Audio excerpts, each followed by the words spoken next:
This is your weekly rundown for the Edge of Fate, week 19, starting on November 17th. Week 11 of the Ashen Iron update brings the final week of the new limited time event Call to Arms, which is free to all players, where players continue to go head to head in several playlist activities to earn high scores, unlock rewards, and loot. You can find the Call to Arms on the main portal tab with its own event home, where it has its own exclusive reward pass, with 40 items on its reward track. And playing the event and completing challenges progress your ranks, unlocking exclusive gear and rewards. These include a new exotic weapon ornament for the exotic pulse rifle New Malpaeus, Tier 5 hollow versions of the featured weapons, the Field Alert Shader, the Captain's Clash Finisher, the Call to Arms Projection, a new exotic speeder Streamline Modern, a new exotic ship Chromium 24, and a new exotic ghost shell the Supersonic Shell. Earning high scores for the event will unlock the Unwoven Tangled emblem, a new transmat effect Battlefield Determination, a new shader Battlefield Burnish, the exclusive Seraphim Flame Helmet, and the first of the new emblem. Completing daily and weekly event challenges also reward event tokens, which can be used in the Call to Arms reward shop, which has its own gear and rewards. To kick off the event, Guardians must first visit Devrim in the tower, and collect the quest Armament Protocol, which consists of several steps, including completing a Call to Arms Crucible match or solo ops activity. Focused activities include the exotic mission Heliostat, the Coil, the Salt Mines, Proving Grounds, and Cutting Edge Zone Control. Every event activity contributes to your overall event score, which updates every 15 minutes on the in-game Call to Arms board found in the portal home. Devrim also has daily rotating weapons and gear, which players can attune and earn by completing activities, with a chance to receive their holofoil variant. These include the Subversion Combat Bow, the Romantic Death Grenade Launcher, the Folded Root Rocket Launcher, the Ribbon-Tail Trace Rifle, the Sanatia Sword, the Nuclear Hand Cannon, and the Trachinus Shotgun. Devrim is also importing daily shipments that feature powerful gear from different activities.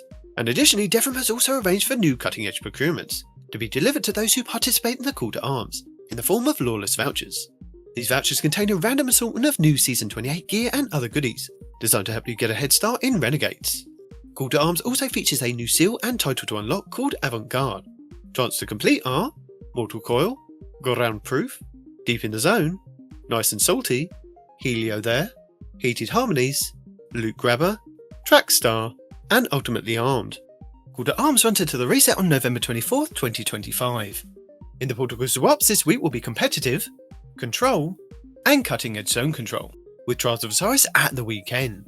Other non-featured modes of 3v3 Dominion and 6v6 Momentum Control can be found over on the Crucible Director. In the Solo Ops we have Skywatch, the Salt Mines, the Conflux, Creation, K1 Logistics, and Caldera. In the Fireteam Ops we have the 3 new Reclaim missions, Cabal's Watch, Conductor's Keep, and Fallen Bunker, Battlegrounds Behemoth, and Episode Echo's Core, 3 additional strikes of Hypernet Current, Insight Terminus, and Fallen Saber, 3 expeditions from Season of Plunder, Nessus, Cosmodrome, and Europa. We also have the strikes of Liminality, the Devil's Lair, Proving Grounds, the Inverted Spire, and the Glassway. Battlegrounds Oracle, Foothold, Delve, and Conduit, Empire Hunts the Warrior, Technocrat, and Dark Priestess, with Savathun Spire Offensive. In the Pinnacle Ops we have the 3 dungeon layers, Pit of Heresy Beneath the Necropolis, Duality Nightmare of Golron, and Warlord Ruin Heaven's Vengeance. The new exotic mission Heliostat with the Wolfsbane Exotic Axe as the main reward. Move from Fireteam Ops we have Onslaught Widow's Call and Midtown, Episode Revenant Contest of Elders with the Coil.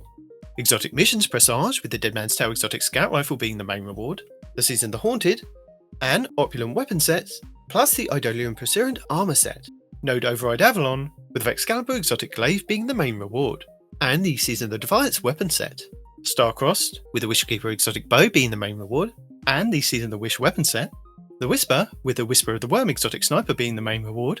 Kel's Fall, with the Slayer's Fang Exotic Shotgun being the main reward. And Encore, with the Choir of One Auto Rifle being the main reward. On Kepler, featured Mission 1 this week will be the Invitation, and featured Mission 2 will be Gouge. As we've had all of our seasonal challenges over the first 9 weeks of Ashen Iron, here's your reminder to make sure you've collected all your missing data pads, stunned all those champions, and calibrated those weapon challenges. Because if you complete 42 out of the 46, you can get a large pile of bright dust to spend at the Eververse store in-game. For our Legacy rotation, the Dreaming City this week is at a weak curse level, which means Petrovenge can be found in the Strand, and has the Broken Courier mission for the next week. The Blind One features Scorn enemies and the Plagues, Sigrus and Veracus. The Ascendant challenge will be the Agonon's Abyss over in the Baildred Wishes Lost sector. On the Moon, the weekly story mission is Beyond. The Trove Guardian is located in Archer's Line, while the Wandering Nightmare is the Nightmare Resortal in Sorrow's Harbour. Nightmare hunts Crota, Despair, Omnigul, Anguish, and Fanatic Insanity. The Altars of Sorrow will start this week's rotation with the Nightmare of Tanix and the Apostate Sniper. On Europa this week, Korodis the Dark Priestess will be the Empire Hunt, Eventide Runes will be the Eclipse Zone, and the Exo Change will be Survival. Dares of Eternity Expert difficulty rounds are Cabal, Taken, and Crota.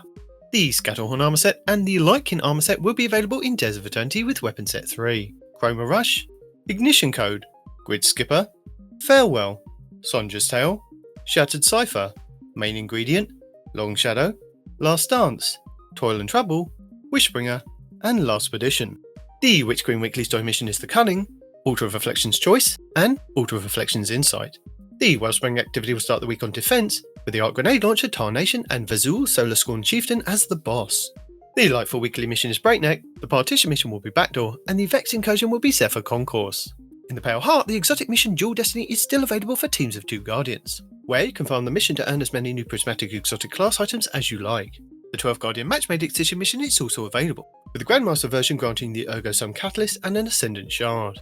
The Lost Sector rotation for this week will start with Veil's Labyrinth on the Cosmodrome, Aphelios Rest on the Dreaming City, Skydock 4 in the EDZ, Concealed Void on Europa, K1 Logistics on the Moon, Thrillodrome on Neptune, the Conflux on Nessus, Metamorphosis on the Throne World, and the Broken Deep in the Pale Heart.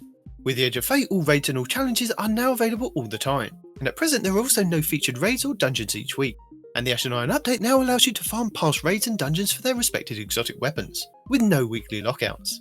The new raid, the Desert Perpetual over on Kepler, has now been updated with a normal and epic version, with both dropping tier 3 plus loot, with a chance of the exotic rocket launcher Whirling Ovation to drop. The Sundered Doctrine dungeon can be found over on the Throne World, with the exotic linear fusion rifle Finality Zaga up for grabs. The exotic mission rotator will be Presage, with the Dead Man's Tale exotic scout rifle being the main reward, the Season the Haunted, and opulent weapon sets, plus the Idolian Pursuant armor set. The exotic missions, the Whisper and 0 Hour will also be available in the Legends tab. And that's it for the 11th week of Ashen Iron. Thank you for watching. Allons-y.